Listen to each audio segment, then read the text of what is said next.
in the screen. Hi, good afternoon, and welcome to the School of Serenity. We are being broadcast here by 4M TV and also by the Walk to Serenity. I am your host, Kara Kihm. I'm a psychotherapist, a Reiki master, and an author, and I help women step into the fullest expression of themselves through my private practice, Discover Your Wings. And I'm so excited for our guest today. We are featuring Emma G., and she is a singer, a songwriter, a youth empowerment coach. She has been a Tedx speaker, and she's also a motivational speaker, and she really helps youth heal through the power of music and the healing power of songwriting. So welcome. Thanks for being here today. Wonderful to be here. Thank you so much, Kara. It's an honor to start my week with you. Yes, I love it. And you have just such a beautiful and powerful story, first of all, about your own story, but also about the work that you're doing with youth and what inspired that. So let's talk about your story a little bit and how you got into this work. I know there's so much there. What do you want to share? Well, I mean, listen, we all have a story, right? And I think it's taken me a while to sort of get up the bravery to kind of lean into that part of myself, to recognize the strength in my story. In fact, a friend of mine last year made me recognize that our mess is our message. Yeah. And so that's been one of the things that I've been like really learning about and leaning into as I'm sort of not pivoting, but like expanding my business as a musician and singer-songwriter into like literally wanting to make change and positive change, not just for the world, but specifically for young people, you know. So my story kind of started, I mean, realistically, it started when I was 4 months old, when I was diagnosed with a condition called hydrocephalus.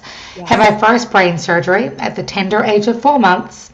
By the age of 10, I'd had 24 surgeries, 10 brain surgeries, and was really blessed to have a mother who fought tooth and nail. Happy Mother's Day, by the way, for yesterday, to everybody out there. But, you know, my mother, you know, she raised me by herself. My father was in Fiji for my entire life, and that's where I get my coloring from. But,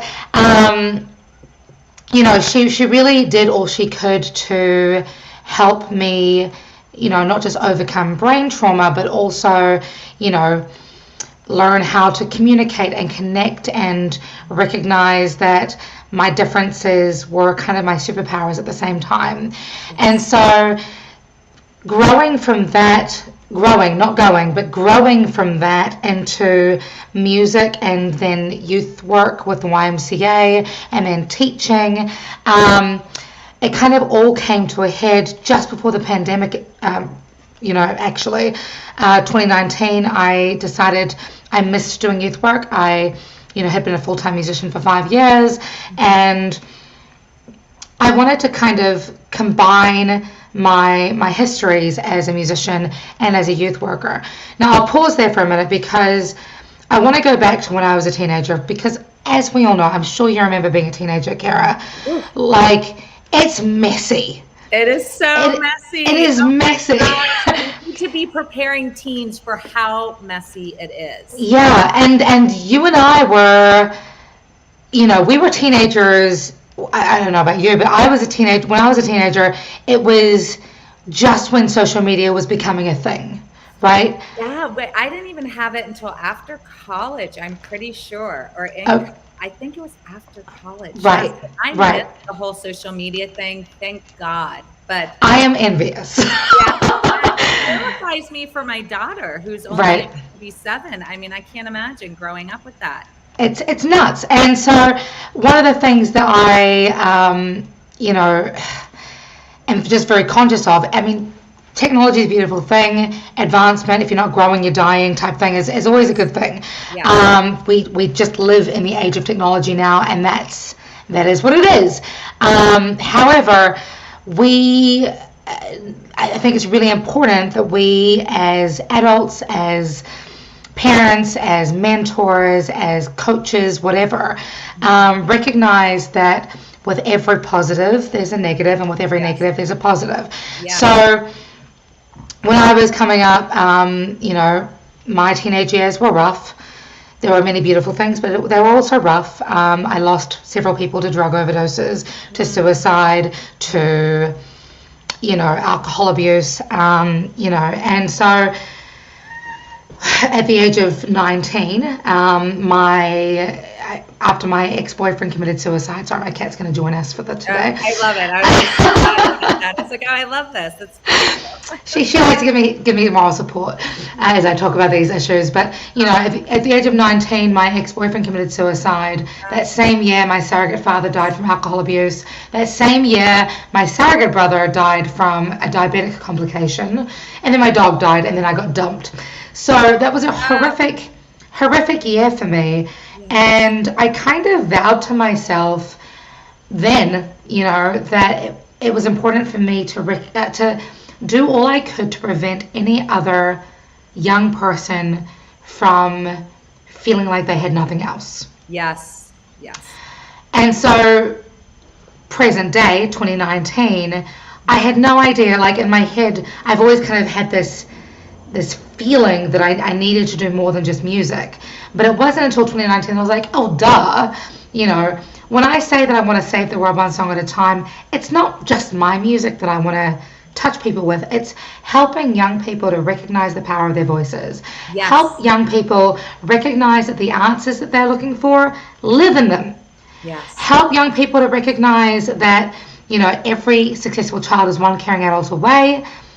Quite often those adults are their parents. Yep. However, until they come to that realization, maybe they will trust another adult, i.e. myself, or another, mentor, to give them the tools to step into their power, to recognize that power of their voice, to recognize their truth, to, learn tools to overcome anxiety, to simplify their overwhelm, to just step out of their comfort zones into something powerful and positive and empowering and them. Yes. So that's the kind of the quick overview. I can go into more detail, but we've only got half an hour. No, and that's huge, because for me, there is nothing like having had someone survive all of these things and then sit there on the other side and be the guide, be the leader, be the mentor. That is so, so powerful. I mean, there's nothing more powerful from that, because you've lived it. I mean, you've lived heartache. You've lived everything you're talking about, And so you can then step into this position where you just guide people to the other side. And it's just, we need those mentors in the world. We really do. I worked in a psychiatric unit before the pandemic as a psychotherapist. And the kids would come in and I would sit there and I would say, I know it sucks to be where you are. I used to be on that side of the table. I was in a psychiatric facility when I was your age. And now I'm the therapist. And so it's just that ray of hope that things could be different. Exactly. And I think it's especially key because, again, going back to when you were a teenager, how often did you look at your parents and say, you don't understand? That's actually what, sure, I don't know what it means to grow up with TikTok, but I certainly understand body dysmorphia.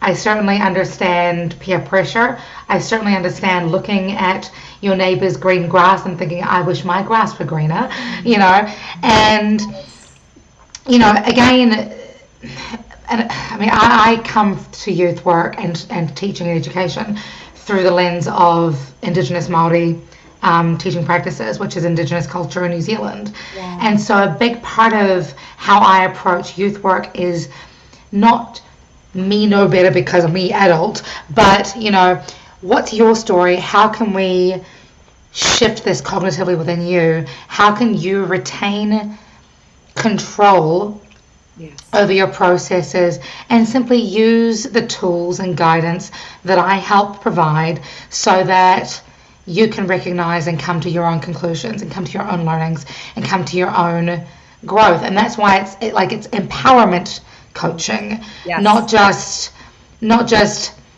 I don't know, typical educational Yes. paradigms of, Yes. regurgitation of information. It's so much more. It's so much more than even just songwriting, It's Yeah. just so much more. Oh, There's so much. I literally just released my book about how songwriting is pivotal to this. And again, like when I was growing up, I used to crank really loudly, like my favorite singers. Yes. Wasted Years by Iron Maiden was one of my go-to theme songs. Basically, the entire Eminem like catalog, Pink, Linkin Park, Aretha Franklin, Tina Turner, like all of these songs that we used to listen to growing up, going, see, if these guys understand, my parents will never understand. Yes. What if the songs you're singing to yourself as a teenager are not other people's songs, though? What if they're your songs? What if they're your words that you can use to connect with your parents? Wow. Wow. That is so, so powerful. You know what I mean? Yes. And so when you're able to step into that truth, to that communication tool,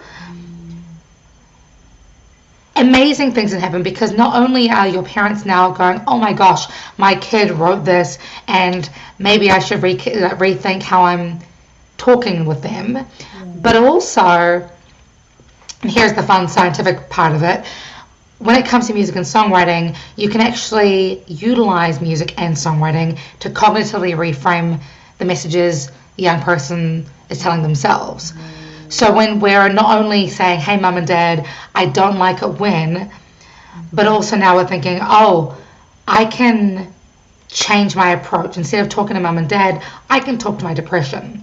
I can talk to my anxiety. I can talk directly to my 80-year-old self or my 12-year-old self and start rewriting that inner dialogue with ourselves. There's just the opportunities for healing and overcoming are endless. Oh, absolutely. Absolutely. And most musicians say the best songs have come from painful, dark times. I mean, and that's true of things in my life. I'm not a musician, but I wrote a book. It came from one of the most painful, darkest times in my life. I mean, the arts are such an avenue for healing. Yeah, 1000%. And I think one of the most powerful parts of that is the fact that art allows us to guide ourselves on our own journeys. Yes.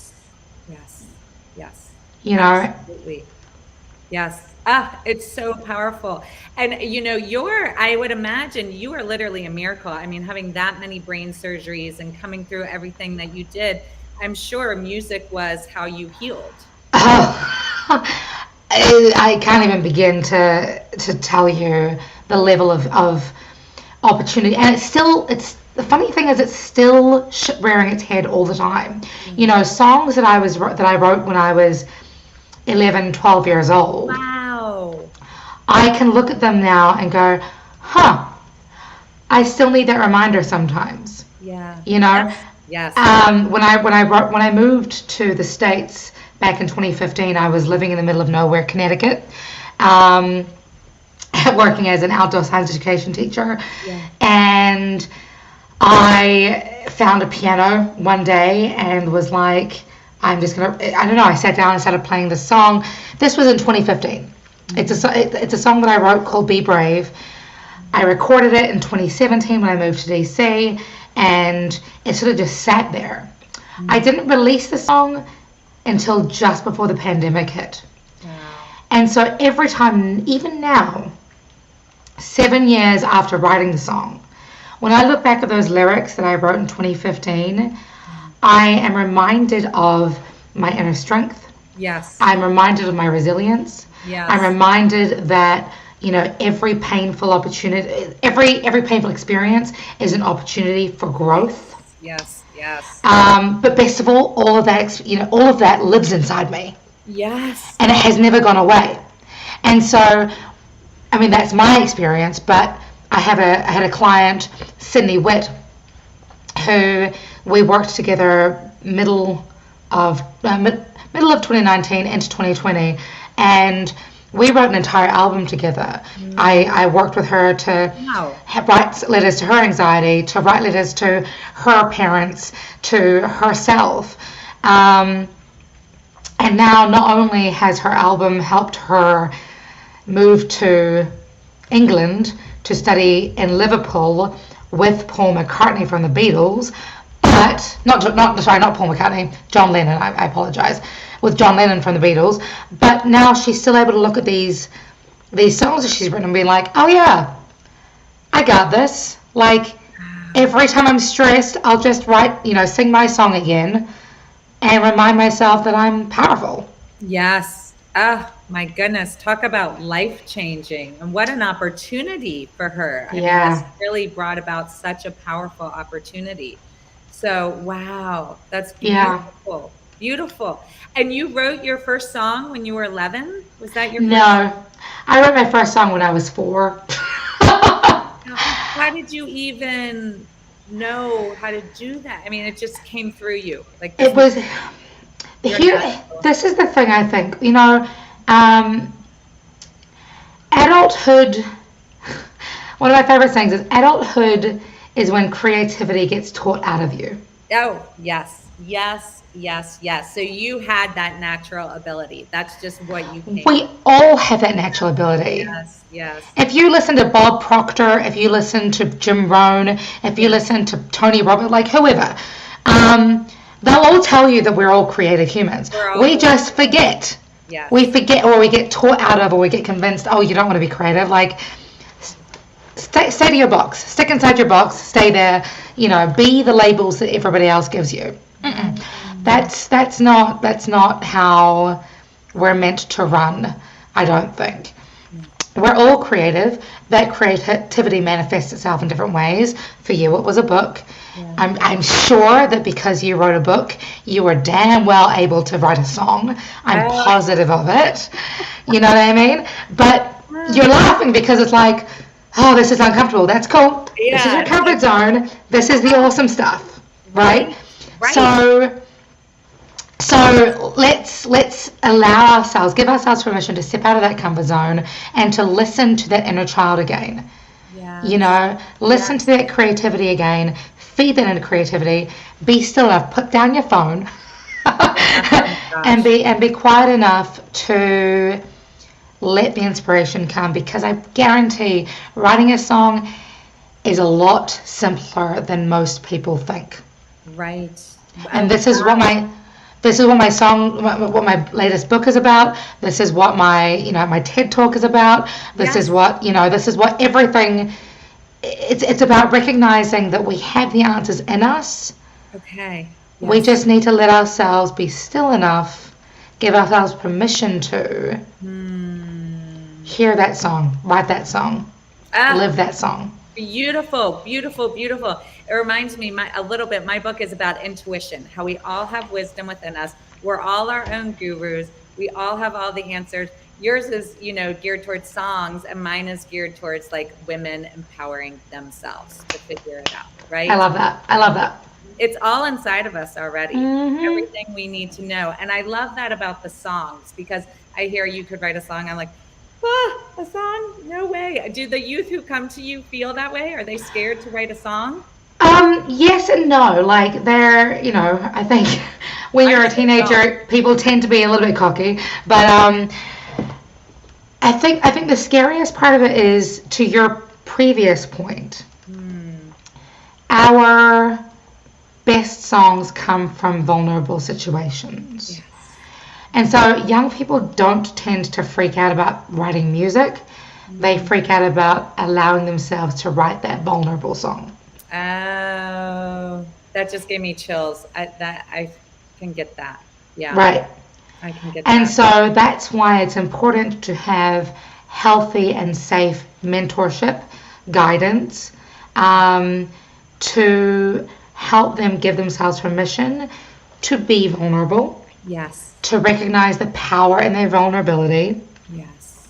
And then to write from that place of truth. Right. And probably to embrace the mess. I mean, totally. We've not been taught to embrace the mess. No one wants messy. Like, get that away, put it in a box, put a bow on it. So, they probably don't have the script for diving into the mess and learning. Exactly. Exactly. And I think many adults don't either. No, To be fair. I like to be messy. No, not at all. Not at all. We're all perfectionists and trying to get it right, or we're checking out. Like, no one's really comfortable in the mess. We're more Exactly. comfortable making it perfect or just checking out totally. Yeah. Yeah. And so this is like the entire art of jazz music is celebrating mess, right? Yes, And it's one of the things I think is one of the how do I put this? It's one of the things I think is really beautiful about songwriting in particular, because not only does it honor mess, but it gives us an opportunity to simplify the mess. Yes. I use a methodology which I'm sure you're familiar with, the KISS method. Oh. Keep it simple, superstar. Yes. So when a young person comes to me and is like, oh, I feel like overwhelmed, I'm stressed, I feel like I'm wearing different hats, I have to be this role at school, I have to be this role for my parents, my parents are getting a divorce, blah, blah, blah, blah, like all these different things that young people are having to navigate, in addition to overcoming the pandemic, in addition to boys or girls or whatever. Yes. Our inclination is to write that into one song. Mm-hmm. By breaking that down into 5, 6, 7 different songs, now they're not only able to recognize, okay, this is actually several different key themes that I can deal with one-on-one, but now I have the tools and abilities to really lean into that vulnerable situation about talking about my family life or my school life or whatever, and now I can sort of start to build up that resiliency around said issue. Yes. Absolutely. And that's so now and that's how Sydney Witt came up with her 13-track album, because she came to me with all this overwhelm. We're like, okay, cool. Yes. Let's break this down. Yes. Let's write a song for this, write a song for that, write a song for the other thing.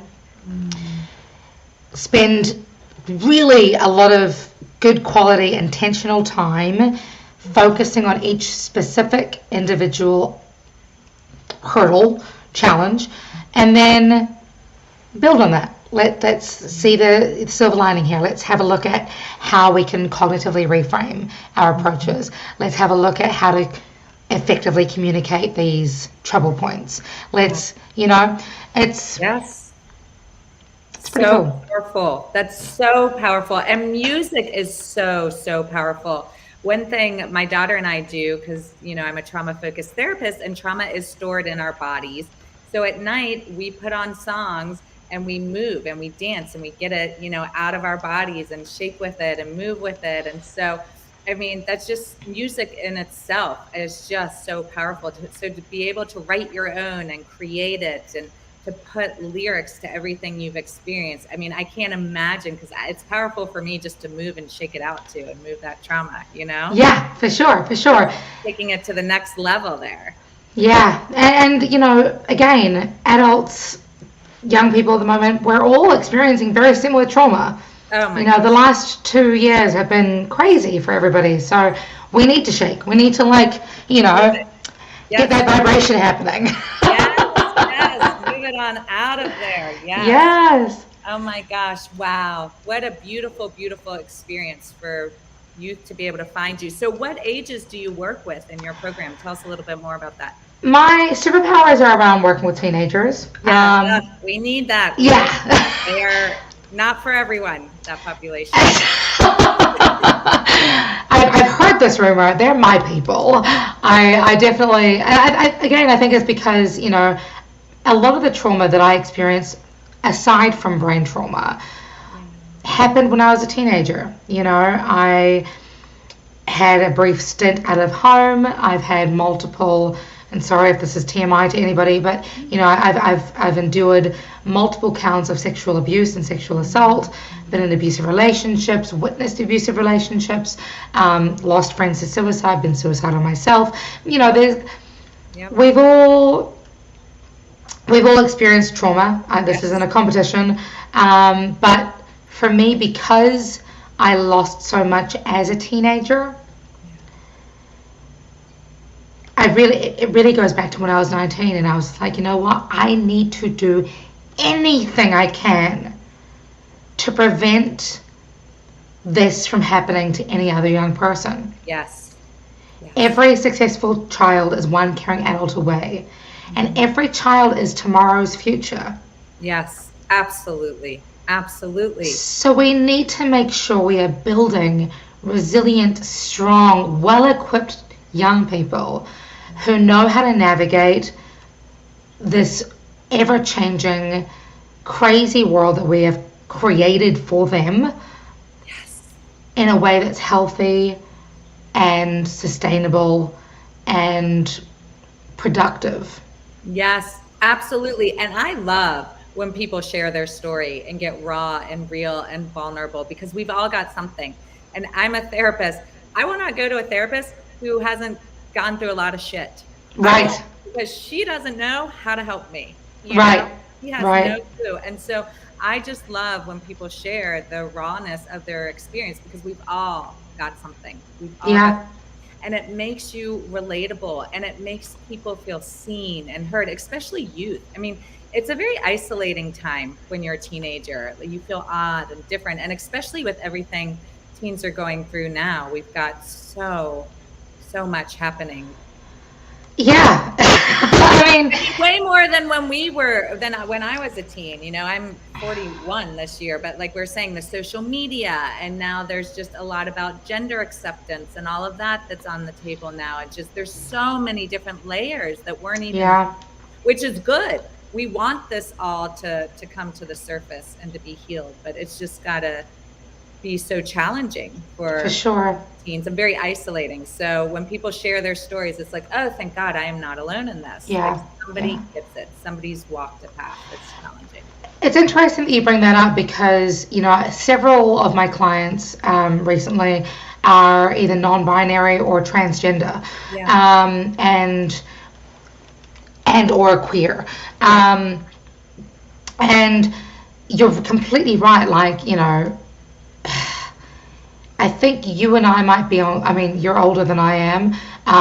Not very much, but you are older than I am. And I feel like our generation is probably the first generation that started recognizing gender fluidity and sexuality fluidity. And I say that because a lot of the clients that I see have parents who are your age or older. Right. And so they're not like, what does my child mean that they're pansexual?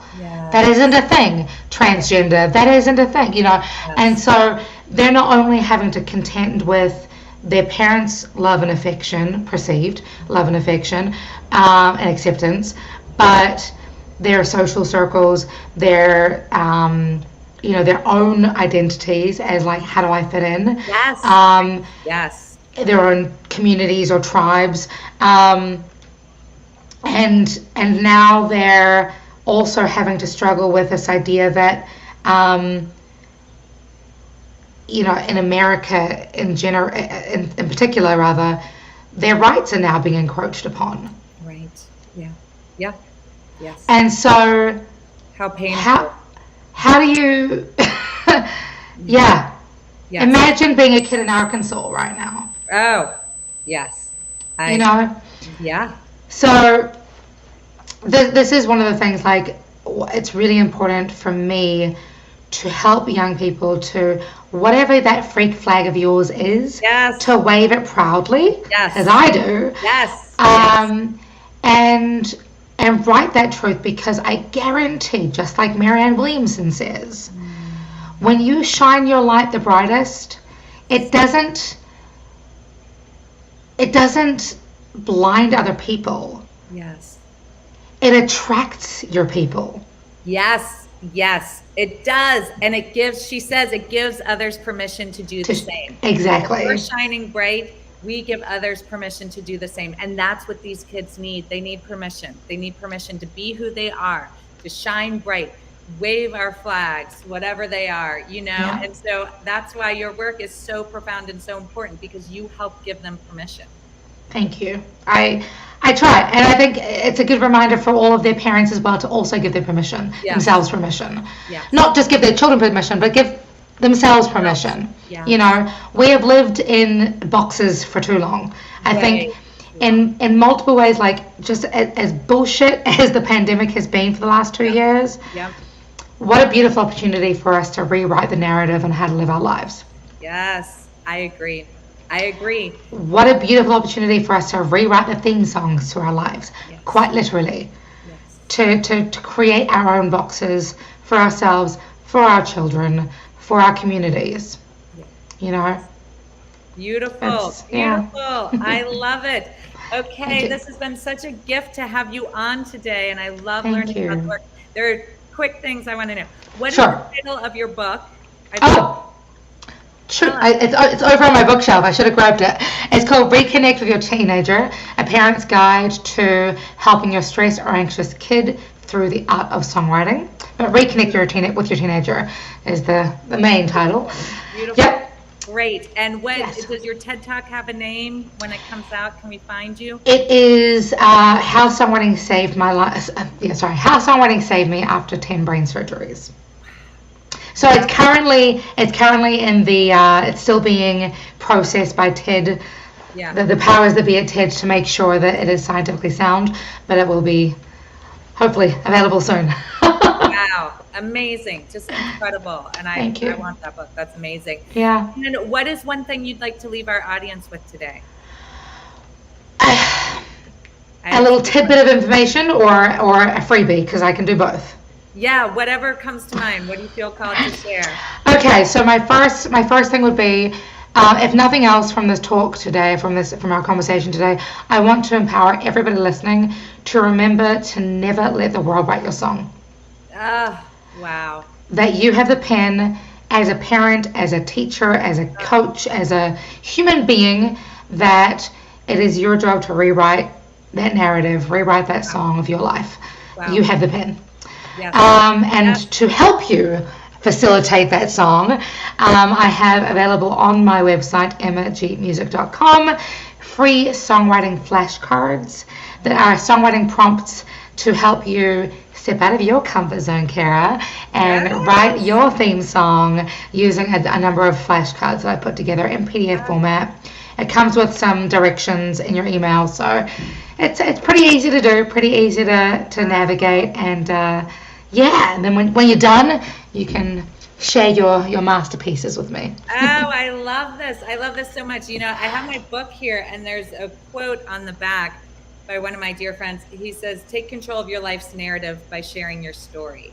And that's what you're saying. I mean, don't let the world write it for you. Take charge of your life narrative. Share your story. And I love that, because I was sitting here thinking, I was like, what would my song be? Like, I don't even know what my song is, but what a profound thing to start thinking about.